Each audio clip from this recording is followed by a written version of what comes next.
Hello, Petal Panthers. Matt Dillon here, Superintendent of Schools, and excited to come to you with a brand new initiative. And what we're going to do is called Dillon's Deep Dive. And we're going to be diving deep into some hot topics and information that might be interesting to you. And what we're going to do is we're going to share some insight and just information and really pull back the curtain on important topics in our district so you have a better understanding of our decision making around people, around programs, and around process. I'm going to jump right into episode 1 around something that can be a very hot topic, really, and it's around the weather. You know, in a pre-K-12 institution, you would think one of the toughest decisions might be around curriculum or around a discipline issue or maybe even around a arts or a sports issue.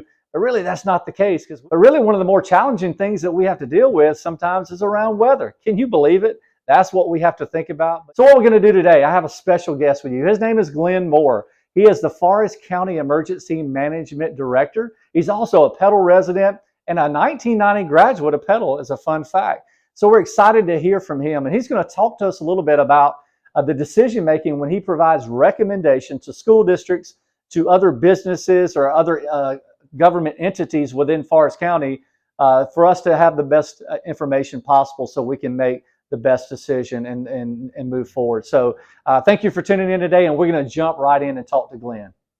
All right, we're here with Glen Moore. Thank you for being here. I want to just jump right in. You know, weather situations are tough to navigate, and there's a lot of conversation around that, and when to close school, when to open, early start, late start, all the things that go along with that. So tell us a little bit in your role, what conditions constitute recommending canceling school or proceeding with a delay or whatever adjustments we might need to make to a schedule. Usually we know 2 to 3 days out that it's going to be a potential situation that we need to monitor.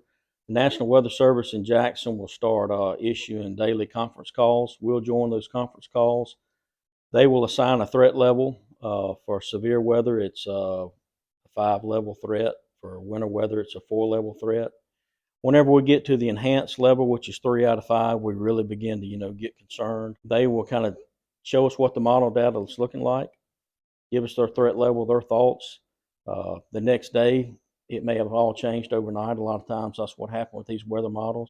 And really what's important to us is to know what their confidence level is. If it's a low confidence level, we're probably going to have to wait a little bit longer to try to make these decisions. If they tell us, from day 3, hey, we're highly confident that this is going to happen, a lot of times we can make those decisions a little bit easier, a little bit quicker. You know, sometimes you call us in for those meetings to be a part of those conference calls, or we either attend at your office or on the phone, and you give us a heads up leading up to those events. But at some point, we have to make a decision with the best information we have at hand. Now, one of the things we hear the most about, why can't you tell us sooner? Meaning, why can't the school tell families sooner, hey, we're going to close school or not? Kind of talk about how those timelines work. What I like to do is have that last conference call with the weather service within about 12 to 24 hours of the event. You actually come there, you listen to the weather briefing, so it's just not me telling you this. You can verify that. We've got private weather companies that we use to get information from, and then we've got access to about 6 different weather models. So, there's just a lot goes into these decision-making procedures, and I really don't think people realize that. I think things you and I talk about often, when the weather events come in, we're on the phone a lot.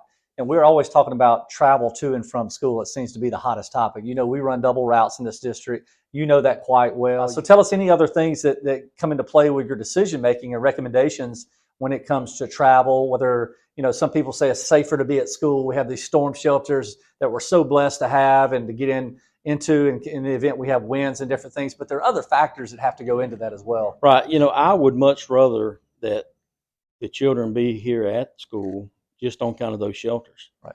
If someone lives in a mobile home and we don't have school that day, it's probably more dangerous for them to be in that mobile home than it is to be at school in the storm shelter.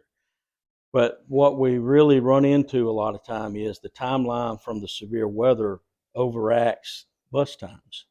If we know that the greatest tornado threat is between 3 o'clock and 6 o'clock in the afternoon, then we know that that's not going to be compatible to getting kids home. So, we may have to back it up and do early dismissal. Yeah, and there's other factors, not just the academic school day. We're often talking about athletics. One of the first things you ask me is, "Hey, is arts and athletics on the road tonight? Where are they going?" Because it might be the level 1 or level 2 That's here, right. but it might be a level 3 in Jackson, and you're always giving us that feedback. So, it's really a lot of moving parts when it comes to weather, and it's so ever changing, which can be frustrating for families. One fun fact, Glenn, just the other day, the last weather event that we had, so the day after Dr. Martin Luther King holiday, we did not have school due to the icy road conditions. It wasn't about the cold weather, even though it was cold for South Mississippi. It was really more about the road conditions. One of the things that we were able to do the next day is open schools safely because the road conditions were in good shape, as you communicated with us, and we worked with the city of Petal and Forrest County Sheriff's Office. But we served over 4,440 meals on Wednesday, and that was hot breakfasts and hot lunches. Not only are we here to meet the academic needs of our students, I think we're equally as important as meeting the physical needs of our students. And sometimes, like you said, just being at schools is the best place to be for some of our students and for families to be able to go to work, because the work continues to move on.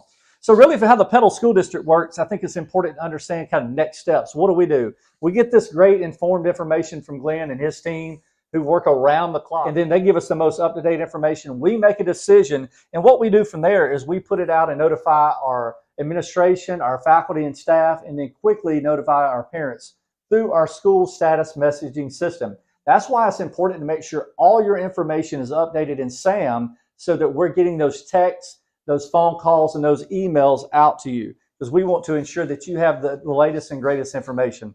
Also, remember, look at all of our social media accounts. Those are the official social media accounts of the Petal School District. That is what you need to be tuned into to make sure that we're getting the information out in all different ways that we can. And again, it's just tough sometimes to make those decisions on the academic side, but also, again, the arts and athletics. We're a school district that doesn't sleep. We're always on the move. School closings bring a lot of emotions and sometimes opinions, which is understandable. Please know that everything that we do is always around the safety and security of our students, faculty, and staff. And we're going to always on the side of safety.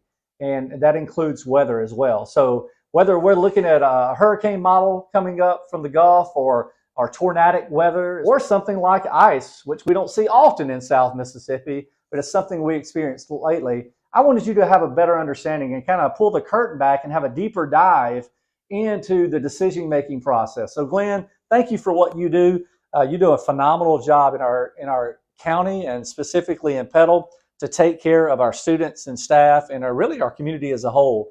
And I know a lot of sleepless nights go into it, and sometimes people just don't understand what goes into that. And I just really appreciate what you do for us. Well, I appreciate you giving me the opportunity to come. And, you like to say, it is an emotional issue. And maybe once people realize the full story, they'll have a little better understanding of how these decisions happen.